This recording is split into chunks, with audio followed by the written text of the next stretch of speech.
marka hore halkan waxaan ka salaamayaa dhammaan geesiyaasha qaranka Soomaaliyeed ciidamada qalabka sida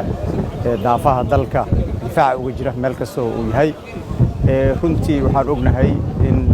cadawga Soomaaliyeed waayahan argagixisada ay caadaystay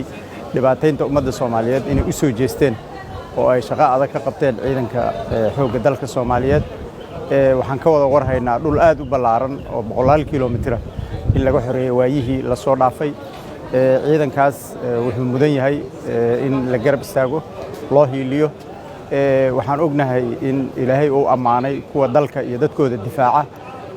nabiga sallallahu alayhi wasallam ayaa yiri laba indhood naartu ma taabato il Ilaahay dartiis u ooyday iyo il Ilaahay dartiis u soo jeedo dadka ilaalinaysa marka kuwa habeenkina ilaaliya iyo maalintiiba ciidanka xoogga dalka Soomaaliyeed dalkan dhiigooda u huray naftooda u huray duurka aad aragteen jooga xaaladaha aad aragteen ku sugan runtii waxay naga mudan yihiin waxa ugu yar oo ah inaan garab istaagno waxaan codsan lahaa dhammaan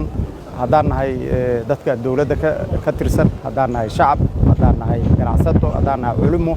in qof walba uu doorkiisa ka qaato haweenka Soomaaliyeed oo hormuud u ahaa mar walbaba xoreynta iyo dib u xoreynta dalkaana waxaan ka codsanaynaa inay muujiyaan kaalintoodii ay laabaan intii hore iyo in ka badan waxaan ognahay in dhulkaas aad aragteen baaxadda leh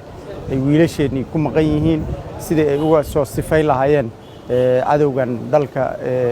ku habsaday oo muddadana kor saaraa oo aan arxan laawaha ah marka waxaan baaq u jeedinayaa halkan uga jeedinayaa dhammaan ummadda Soomaaliyeed baaqaasina wuxuu ku saabsan yahay oo daba socda kii uu madaxweynuhu jeediyey iyo kii ra'iisul wasaaruhu jeediyey iyo kan ciidanku noo jeediyaan madaxdiisu mar walba oo ah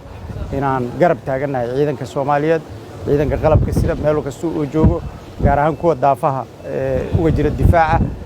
waxa ay mudan yihiin aan mar walba ognahay haddii Ilaahay yiraahdo intooda dhimatana Allah u naxariisto jannadiisa Allah ka waraabiyo intooda dhaawacana Allah u boogadhayo intooda soo jeedo furinta iyo jiida ku jirtana garabkooda nahay aad iyo aad baa u mahadsantihiin